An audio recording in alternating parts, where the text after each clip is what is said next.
He didn't send a warning, didn't knock on my door, didn't even wait for me to get home. He just tied a rope to my dock and tried to drag it out of the water like it didn't belong there. And in less than 10 seconds, he snapped a $40,000 piling clean in half. The funny part is, that wasn't even the worst mistake he made that summer. My name's Caleb Mercer, and I've been coming to that lake longer than I've been alive. Which sounds strange until you understand my family bought that land back in 1971, long before the HOA, long before the fancy lake houses with glass balconies and outdoor kitchens started popping up like weeds after rain. Back then it was just a quiet stretch of shoreline outside a small town in northern Georgia, nothing but pine trees, red clay, and a long, patient body of water that didn't care who you were or how much money you had. That dock wasn't just lumber and bolts to me. My dad built the first version of it when I was 8, just a narrow wooden platform with 2 steel pipe pilings hammered down by hand. And I still remember the sound of that metal ringing through the water, echoing out across the lake like we were staking a claim.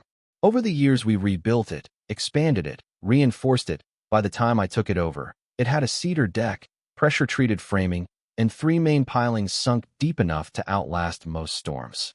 Every spring I'd sand it down, reseal the wood, check every bolt and bracket. Not because I had to, but because it felt like taking care of something that had taken care of me. Saturday mornings were my favorite. I'd walk down just after sunrise, folding chair under one arm, thermos of black coffee in the other, the kind that tastes a little burnt but hits just right when the air's still cool. I'd sit there for hours sometimes, line in the water, not even caring if I caught anything, just listening to the lake breathe. That place had a rhythm to it. And if you sat still long enough, you could feel it. That's probably why it bothered me so much when Darren Holloway started messing with it. Darren moved in about 5 years ago, 3 lots down from mine, in one of those brand new builds with gray siding and a boat lift that looked like it cost more than my first truck. He was the kind of guy who always wore polo shirts tucked into khaki shorts, even on weekends, and somehow managed to make casual look like a job interview. You could tell right away he liked things neat, measured, controlled, and my dock didn't fit into that picture. The first time he brought it up, he tried to sound friendly about it. We were both down by the shoreline, early evening, and he walked over with that tight smile people use when they're about to complain but don't want to look like the bad guy. He pointed out toward my dock and said, "Hey Caleb, you ever had that thing surveyed? Looks like it might be pushing a little past the community boundary." I remember taking a sip of my beer, not even looking where he was pointing, and just saying, "It's been there longer than most of these houses, Darren." He chuckled, but it didn't reach his eyes. "Yeah, well, the HOA guidelines have been updated since then." That was the beginning of it. At first it was just comments, little jabs here and there whenever we crossed paths. Then came the emails, then the letters. 3 official notices, all printed on HOA letterhead, all saying the same thing in slightly different words, that my dock extended 4 feet beyond the permitted boundary, that it violated shoreline uniformity standards, and that it needed to be either modified or removed. I read every one of them sitting at my kitchen table, the same table my mom used to serve Sunday dinners on, and I'll admit, for a minute there, I felt that old, familiar pressure. You know the kind, where someone wraps their demand in enough formal language that you start wondering if maybe you're the one in the wrong. But I wasn't. See, what Darren didn't know, or maybe didn't bother to check, was that my dock wasn't just some leftover structure grandfathered in by luck. It had a permit, issued back in 1992 when we rebuilt the original frame, and that permit had been renewed every 5 years like clockwork. I had the paperwork, stamped and filed with the county waterway office, sitting in a folder that hadn't moved in decades. So when the complaints escalated, I didn't argue with him directly. I just let the system do what it was supposed to do. Twice, the county reviewed his complaint. Twice, they came out, measured, checked the records, and twice, they dismissed it. Fully compliant, fully permitted, nothing to enforce. You'd think that would be the end of it. It wasn't. Because for Darren, this was never just about 4 feet of dock. It was about control, about the idea that something existed in his line of sight that he didn't approve of, couldn't reshape, couldn't manage. And for a certain kind of person, that kind of thing doesn't just fade away. It sits there, quietly getting under their skin, until eventually they decide to do something about it. And that's exactly what he did on a Thursday in June. while I was 20 miles away picking up supplies in town, completely unaware that by the time I got back, my dock wouldn't be where I left it. By the time I pulled back into the driveway that afternoon, nothing looked off at first. Same gravel crunch under the tires, same stillness in the trees, same soft shimmer of sunlight hitting the water through the gaps. If anything, it felt quieter than usual, like the lake was holding its breath, and I didn't understand why until I walked down the slope toward the dock and saw it. It wasn't gone, not completely, but it wasn't right either. The platform had shifted, just enough to make your stomach tighten when you looked at it, like a picture frame hanging crooked on a wall you know used to be straight. One side dipped lower than the other, and the center line was off by maybe 1.5 feet, maybe a little more. At first I thought it was just my eyes playing tricks on me, so I stepped closer, boots sinking into the damp edge of the shoreline. And that's when I saw the break. Clean. Too clean. One of the main pilings, the center one, the one that held the whole structure steady against sideways pull, it was snapped right at the waterline. Not splintered like storm damage, not worn down from age, just sheared off like someone had taken a giant pair of bolt cutters to it. I stood there for a second, not moving, just listening, and then I noticed the rope. It was still tied around what was left of the piling, trailing out into the water, drifting slightly with the current. Thick tow line, not something you'd use for tying up, something you'd use for pulling. And that's when it clicked. I didn't run. I didn't start yelling. I didn't even reach for my phone. I just exhaled slowly, set my keys down on the edge of the dock, and followed the line of that rope with my eyes, out across the water, to where Darren's pontoon was tied up along the shared dock face a few lots over. It was one of those wide-deck pontoons with a canopy, clean white panels, polished rails, the kind of boat you keep spotless because it's part of your identity. And right there on the front cleat, still loosely coiled, was the other end of that same rope. I remember actually laughing under my breath, not because it was funny, but because it was so predictable it almost felt scripted. He didn't just want the dock gone. He wanted to move it himself. I could picture it, almost frame by frame. Him motoring out, probably mid-morning when the lake was quiet, looping that tow line around my center piling, easing the throttle forward, expecting the whole structure to shift just enough to prove his point. Maybe even thinking he could drag it a few feet, and then call the HOA like, see? It's not fixed, it's movable, it shouldn't be there. What he didn't understand, what he never bothered to learn, was how those pilings were set. They weren't just dropped into the mud. They were driven deep, anchored against lateral force, built to hold against current and wind, and the kind of sideways pressure a summer storm can throw at you without warning. That dock had held through years of weather that would have snapped cheaper builds in half, but it wasn't designed to be yanked sideways by a motorized boat applying uneven torque at a single point. So instead of the dock moving, the piling took the stress. And it lost. Later, one of the guys from the marina who'd heard about it told me the rope must have gone tight fast, real fast. Said when that kind of tension builds and something gives, it doesn't ease out, it snaps back.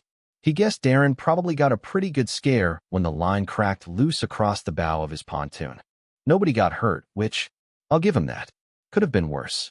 But standing there, looking at that broken piling resting somewhere on the lake bottom, feeling the subtle shift under my feet as the dock leaned just slightly off balance, I knew exactly how much worse it was going to get for him.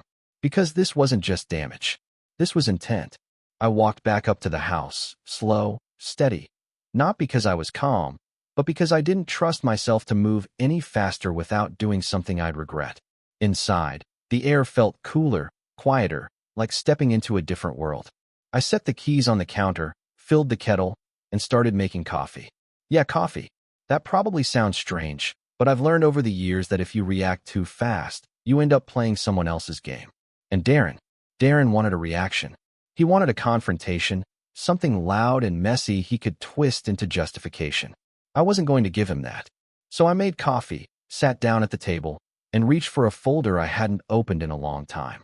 It was tucked in the back of a drawer, edges worn, paper inside yellowed just enough to show its age. On the front, in my dad's handwriting, was one word: Marina. Inside was the original agreement my family signed back in 1971, same year we bought the land. Most people around the lake didn't even know it existed anymore. The HOA never talked about it, probably because it complicated their neat little system of shared access and uniform rules. But it was still valid. Still recorded. Still binding. I flipped through the pages slowly, letting the language come back to me. And there it was, right where I remembered. A reserved mooring assignment. 10 feet of designated berth space along the shared dock face, transferable with the property, automatically renewed unless the owner chose to withdraw it in writing. Not community use, not first come first served, private allocation. Mine. And the more I thought about it, the more a second realization settled in, quiet but sharp. Darren's pontoon, the one tied up down there, had been sitting in that exact berth for years. 11, if I remembered right. He'd always treated it like it was just part of the neighborhood, a shared convenience, something available because nobody had ever told him otherwise. Which meant one thing. He didn't know. Didn't know he was using a space that wasn't his. Didn't know that space existed under an agreement older than his house, older than the HOA itself. And definitely didn't know that agreements like that don't just disappear, they wait. I leaned back in the chair, coffee warm in my hands, and for the first time since I saw that broken piling, I felt something close to calm. Not satisfaction, not yet. More like clarity. Because Darren had spent 2 years trying to prove my dock didn't belong where it was, pushing, filing complaints, trying to force a system to bend his way. But now I didn't need to argue about boundaries or permits or measurements. I just needed to remind him who actually owned what. The next morning, I went down to the shoreline again, took a few photos of the damage, measured the shift, 18 inches off center, just like I'd guessed. Enough to destabilize it long term, not enough to collapse immediately. Fixable, but not cheap. $40,000 wasn't an exaggeration. Then I drove into town. The County Marina Authority office sits in a low brick building that hasn't changed much since the early 90s. Same faded signage, same hum of old fluorescent lights inside. The woman at the front desk looked up when I walked in, gave me that polite, practiced smile, and asked what she could help me with. I set the folder down on the counter, opened it carefully, and slid the agreement toward her. I need to file a mooring permit withdrawal, I said. She glanced down, scanned the document, and her expression shifted, not surprised, exactly, but attentive. Like she understood this wasn't something people came in for every day. Specific berth? She asked. I nodded. 10-foot slot along the east shared dock face. She typed for a moment, pulled up the records, and then looked back at me. Currently assigned to your property, not actively managed. Not anymore, I said. There was a pause, just a beat, and then she gave a small nod, printed out the form, and turned it toward me. Sign here. I did. No hesitation. No second thoughts. Because some things you don't fix by arguing louder. You fix them by pulling the right thread and letting everything else come undone on its own. The thing about paperwork, real paperwork, the kind that's been sitting quietly in a county system longer than most people's mortgages, is that it doesn't care about opinions. It doesn't care how long someone's been getting away with something, or how confident they sound when they say, "That's just how we've always done it." It just waits until somebody decides to use it. For business days. That's how long it took. No drama, no hearings, no back and forth emails, just processing time. I went back to my routine while it moved through the system, checked on the dock each morning, made a couple calls about replacing the piling, got a quote that made me wince but not hesitate, because at that point, the money wasn't even the part that stuck with me anymore. It was the principle of it. You don't get to break something that isn't yours, and then keep using something that is. Friday came in quiet, same as most days on the lake. Light breeze, water smooth enough to reflect the sky like glass, the kind of morning that makes everything feel normal even when it isn't.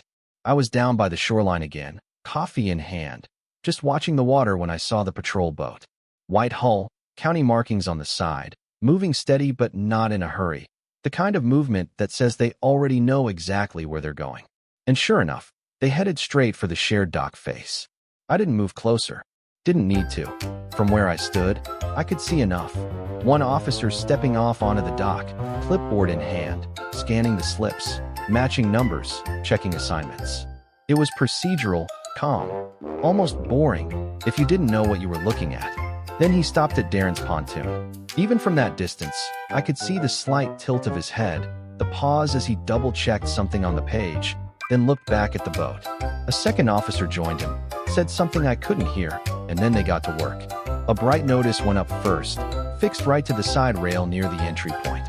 Official, bold lettering, the kind you don't ignore because you can't. I didn't need to read it to know what it said. No valid birth assignment. Unauthorized occupancy. Subject to immediate removal. About 10 minutes later, Darren came down from his house. Fast. Not running, but close enough that you could tell he'd either seen the boat or gotten a call. He walked straight onto the dock, posture tight, voice already raised before he even reached them. "Hey, what is this?" "That's my boat." One of the officers turned, calm as ever. "Sir, this vessel is currently occupying a berth without a valid assignment." "That's not possible," Darren shot back, a short laugh slipping in like he couldn't quite believe what he was hearing. "I've had it there for years." "I understand," the officer said, still patient. "But as of this week, that berth is no longer authorized for use. You'll need to remove the vessel immediately or it will be towed." There was a pause, the kind where reality starts pushing in, but hasn't fully landed yet. Darren looked at the notice, then back at them, then out across the water like maybe the answer was floating somewhere just out of reach. No, this has to be a mistake. Who filed that? Who changed it?" And that was the moment he finally turned his head just enough to see me standing down the shoreline. We didn't wave, didn't call out, just made eye contact across the water, and I could see it in his face, the exact second everything connected. The dock, the rope, the piling, the complaints, all of it, lining up into something he hadn't considered. "You," he said, not loud, but sharp enough to carry.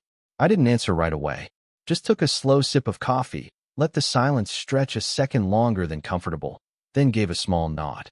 "Morning, Darren."